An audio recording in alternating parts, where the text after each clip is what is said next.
और आपको दिक्कत महात्मा गांधी से है, लेकिन हमको दिक्कत राम से नहीं है। लेकिन हाँ, नाथूराम से जरूर है, जिस नाम को आप वहाँ लाके जोड़ रहे हैं। क्या महात्मा गांधी रोजगार गारंटी योजना, महात्मा गांधी से उनको दिक्कत थी? क्या महात्मा गांधी इस राष्ट्र के राष्ट्रपिता के नाम पर, जिन्होंने आज़ादी की लड़ाई लड़ी और मजदूरी, चूँकि मजदूरी महात्मा गांधी का नाम इसलिए जोड़ा गया था क्योंकि महात्मा गांधी इस देश में खासकर मजदूरों को लेकर बड़ी उन्होंने गंभीर रहते थे, इसलिए उनके नाम इस मनरेगा में जुड़ा। राम तो हर हृदय में रमते हैं, लेकिन ये राम जो है, जिसको वो लोग राम बनाए हैं, आप देखिए ना, उसके नाम के जबरन बनाया गया है नाम है मनरेगा। मनरेगा खुद में एक नाम था, महात्मा गांधी रोजगार गारंटी योजना। अब जो नाम है उसको जबरन बनाया गया है, जबकि राम को जोड़ा गया है उसमें। और ये राम वो नहीं है जो अयोध्या वाले राम नहीं है, ये हमारे हृदय में विराजमान रहने वाले राम नहीं है, आपके राम हृदय में रहने वाले राम नहीं है। ये तो नाथूराम वाले राम है, जिसने गांधी जी की हत्या की थी। और फिर आज वही मनरेगा की हत्या फिर से नाथूराम के द्वारा किया गया है। कि आज का जो विषय है हमारा प्रेस वार्ता का, वह विषय है क्योंकि आज से राष्ट्रव्यापी एक संग्राम शुरू हुआ है, जिसका नाम है मनरेगा बचाओ महासंग्राम। तो चूँकि मनरेगा, जिस प्रकार से मनमोहन सिंह की सरकार में जो मनरेगा थी, वो मनरेगा अब इस समय जो लागू किया गया है ग्राम जी के नाम से, वह अब नहीं रही। क्योंकि ग्राम जी के अंदर जो जो चीज़ें डाली गई हैं वह नहीं है, और इसलिए कांग्रेस पार्टी आज से राष्ट्रव्यापी इसका मनरेगा बचाओ महासंग्राम के साथ पूरे फरवरी तक इस संग्राम को जारी रखें। और इस संग्राम का जो मेन मुख्य मुद्दे जो हैं, और जिस प्रकार से मनमोहन सिंह की सरकार में 100 दिनों की मजदूरी की गारंटी थी, आज मोदी सरकार में वो गारंटी नहीं है, ख़त्म कर दिया है। दूसरी चीज़, मनरेगा पूर्ण रूप से केंद्र की योजना थी, और जो मनरेगा का जो ये था राशि थी, वो 100% केंद्र देती थी, यानी कि 90% पहले जो था केंद्र का था और 10% राशि जो है राज्य सरकार देती थी। इस बार यह जब बदलाव करते हुए 40% की राशि राज्य सरकार की हिस्सेदारी राज्य सरकार की होगी, और 60% की हिस्सेदारी 60% की हिस्सेदारी केंद्र सरकार के माध्यम से। अब सवाल यहाँ ये होता है कि जिन राज्यों में 40% की हिस्सेदारी नहीं दी, क्या उन राज्यों के मजदूरों की मजदूरी की गारंटी सरकार लेगी?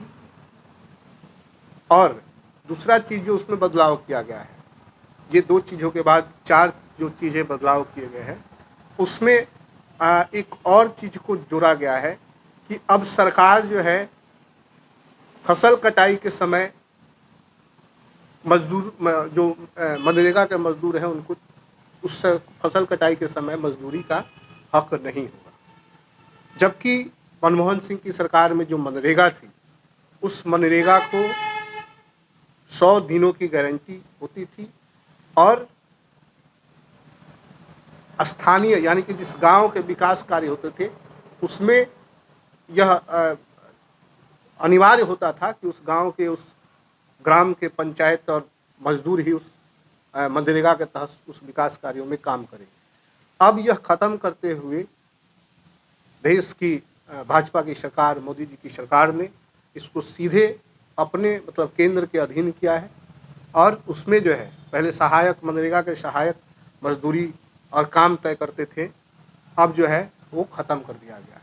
और इसी के विरोध में राष्ट्रव्यापी आंदोलन कांग्रेस ने शुरू किया है, और कांग्रेस का जो राष्ट्रव्यापी आंदोलन शुरू है उसमें जो है हम लोग क्रमबद्ध इस आंदोलन को आगे बढ़ा रहे हैं। और उसमें है कि आज पूरे राष्ट्र में प्रेस वार्ता के माध्यम से हम पहले इसका विरोध कर रहे हैं। कल से हमारा इस कार्यक्रम का दूसरा चरण यानी कि 1 दिन का उपवास, चूँकि मनरेगा महात्मा गांधी के नाम से था और उसका नाम बदल दिया गया है, ग्राम जी के नाम से उसको लाया गया है। तो महात्मा गांधी का जो आंदोलनात्मक तरीके थे, उस तरीके को अपनाते हुए हम लोग एक दिन का उपवास कल हम लोग रखेंगे, जो अम्बेडकर जी की मूर्ति के नीचे कल से शुरू होगा। और 11 जनवरी को यह उपवास करके हम लोग प्रतिरात्मक विरोध करेंगे इसका। और 12 जनवरी से 29 जनवरी तक हर पंचायतों में, ग्रामों में हम मनरेगा के क्या खामियां हैं इसको मजदूरों तक ले जाके पहुंचाएंगे। और उसके बाद इसका अगला सत्र होगा विधानसभा घेराव, और उसके बाद हमारे बड़े नेताओं की रैलियां। और यह कार्य जो है फरवरी माह तक शुरू किए जाएंगे। और इसका विरोध है, क्योंकि हमारी मांग, कांग्रेस पार्टी की जो मांग है, उसका मांग है कि आपने जो मनरेगा का नाम बदला है, नाम बदल के जो आपने उसमें नए नए जो प्रावधानों को लाए हैं, उसको आप वापस लीजिए। उसमें मजदूरी की गारंटी दीजिए। मजदूरों का उसमें मजदूरी कम से कम 400 प्रति मजदूरी कीजिए। और उसमें जो ग्राम और जो मजदूर हैं उनकी हक की गारंटी होनी चाहिए। इसी का विरोध हम लोग कर रहे हैं और इसको तत्काल वापस लेना चाहिए सरकार को, ताकि मजदूरों को उनका हक मिल सके। क्योंकि इस प्रेस के माध्यम से मैं आप सबको बता देना चाहता हूं कि यह मनरेगा कानून में जो बदलाव किया गया है वह मजदूरों के हक को सीधे छीना जा रहा है। और जो कानून है, एक तरह से इसको देश के जो मजदूर हैं उनको बंधुआ मजदूर बनाने की तैयारी है, ताकि केंद्र सरकार अपने जो बड़े बड़े मित्र हैं उन मित्रों के लिए, और खासकर बिहार के जो मजदूर हैं जो दूसरे राज्यों में पलायन करते हैं, उनको बंधुआ मजदूर बना के उनका काम लिया जा सके। तो हम लोग इसका विरोध कर रहे हैं। और आगे की आज से हम लोग की आंदोलनात्मक संग्राम जो है मनरेगा बचाओ अभियान शुरू हो गया। सरकार तो कहे कि इसको वापस करने का कोई सवाल ही नहीं पैदा हो रहा है, मजदूरों के हित में यह फैसला लिया। अच्छा, मजदूरों के हित में किस प्रकार से है? सरकार तो बता नहीं रही है। आप बताइए। वो कह रही है कि सरकारी भवनें और सरकारी सड़कों में भी मजदूरों को मजदूरी मिलेगी। आप बताइए, क्या ग्राम पंचायतों के अंदर और गांवों में एनएच बनते हैं क्या? क्या वहां भवन बनते हैं क्या? तो कैसे उसमें मजदूरों को लाभ मिलेगा? यह तो एक तरह से मजदूरों को उनके हक को छीनकर बंधुआ मजदूर बनाने की तैयारी है। आप राम जी कह रहे हैं और सरकार के लोग जी राम जी कह रहे हैं, तो राम जी से दिक्कत है क्या आप लोगों को? नहीं, जी राम तो हर हृदय में रमते हैं, लेकिन ये राम जो है जिसको वो लोग राम बनाए हैं, आप देखिए ना, उसके नाम के जबरन बनाया गया है, नाम है मनरेगा। मनरेगा खुद में एक नाम था, महात्मा गांधी रोजगार गारंटी योजना। अब जो नाम है उसको जबरन बनाया गया है, जबकि राम को जोड़ा गया है उसमें। और ये राम वो नहीं है जो अयोध्या वाले राम नहीं है, ये हमारे हृदय में विराजमान रहने वाले राम नहीं है, आपके राम हृदय में रहने वाले राम नहीं है। ये तो नाथू राम वाले राम है, जिसने गांधी जी की हत्या की थी। और फिर आज वही मनरेगा की हत्या फिर से नाथूराम के द्वारा किया गया है। आप जी राम जी में राम को नाथूराम कह रहे हैं, सरकार कह रही है कि महात्मा गांधी का आदर्श विचार था हे राम। तो अगर मनरेगा बदल करके जी राम जी किया गया तो इससे कोई दिक्कत नहीं होना चाहिए किसी को? नहीं, दिक्कत कहाँ है? हम लोग कहा दिक्कत हमको है कि जो मजदूरों का जो आप हक छीन कर बंधुआ मजदूर बनाने की तैयारी में है, उससे दिक्कत है। हे राम तो आपके भी आदर्श हैं, हमारे भी आदर्श हैं, और महात्मा गांधी जी के भी आदर्श हैं। आप महात्मा गांधी जी के जो मनरेगा हमने बनाया था, आप जी राम जी कह रहे हैं, उसका आप पूछिए भारतीय जनता पार्टी के लोगों से। आप भारतीय जनता पार्टी के लोगों से पूछिए, ग्रामीण रोजगार के नाम से जो उन्होंने लाया है, क्या महात्मा गांधी रोजगार गारंटी योजना, महात्मा गांधी से उनको दिक्कत थी क्या? महात्मा गांधी इस राष्ट्र के राष्ट्रपिता के नाम पर जिन्होंने आज़ादी की लड़ाई लड़ी, और मजदूरी महात्मा गांधी का नाम इसलिए जोड़ा गया था क्योंकि महात्मा गांधी इस देश में खासकर मजदूरों को लेकर बड़ी उन्होंने गंभीर रहते थे, इसलिए उनके नाम इस मनरेगा में जुड़ा गया था। और आपको दिक्कत महात्मा गांधी से है, लेकिन हमको दिक्कत राम से नहीं है। लेकिन हाँ, नाथूराम से जरूर है, जिस नाम को आप वहाँ लाके जोड़ रहे हैं। तो मतलब आप ये कह रहे हैं कि पहले मजदूरों की मजदूरी देने की गारंटी थी, मजदूरों के पास हक था। देखिए, हाँ, सरकार के पास मनमोहन हक है सिंह कि की वो सरकार में कम से कम 100 दिनों की मजदूरी की गारंटी होती थी, और मजदूरों को यह हक होता था कि वह पूरे साल अपनी मजदूरी उसी ग्राम में मांग सके।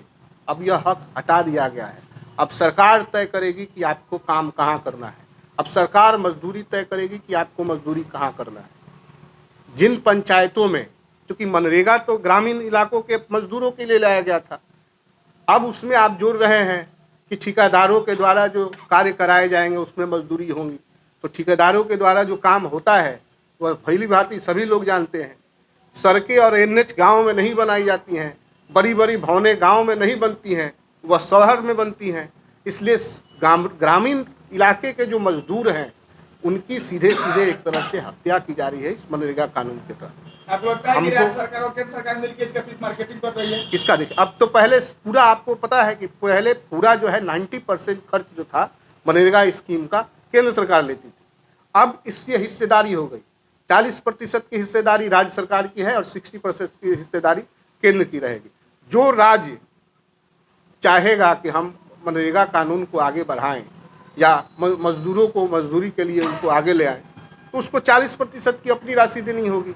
अब जो राज्य नहीं चाहेगा वहाँ मजदूरी और मजदूरों की हत्या होगी। तो ये पूरा जो स्कीम है ग्रामीण मजदूरों को एक तरह से उनकी हत्या की जा रही है इस स्कीम के माध्यम से, और इसे तत्काल वापस लेना चाहिए। आपको लगता है कि सरकार सत्ता में, शासन में सारे चीज उसके पास है, परंतु मनमाना कर रहा है जनता पर? देखिए, हम पहले भी कई बार कह चुके हैं कि जिस प्रकार से सरकार लोकतंत्र और संवैधानिक संस्थानों पर अपनी कब्जा कर रही है, हर राज्य हो या देश हो, सरकार आपके ऊपर थोप दी जाएगी, कानून आपके ऊपर थोप दिया जाएगा, और यह वही हो रहा है। कानून भी थोपे जा रहे हैं बना करके, और सरकार भी थोपे जा रही है। बिहार इसका साक्षात उदाहरण है। ये सरकार, बिहार की सरकार, यहाँ की जनता पर जबरन थोपती गई है, वह मशीनरी ताकत के माध्यम से हो या फिर प्रशासनिक और शासनिक हथकंडा अपना के किया गया हो। कांग्रेस की अगली रणनीति क्या होगी? देखिए, कांग्रेस पार्टी अभी 2 महीने तक मनरेगा संग्राम चलाने जा रही है, और गांव-गांव तक मनरेगा जो स्कीम है, जिसको भारतीय जनता पार्टी और आरएसएस के लोग ने नाथूराम के साथ जोड़कर इसको लाया है, और इसकी जो खामियां हैं उस खामियां को हर मजदूर तक पहुंचाने के लिए हम लोग जो है गांव-गांव तक इसका दौरा शुरू कर देंगे।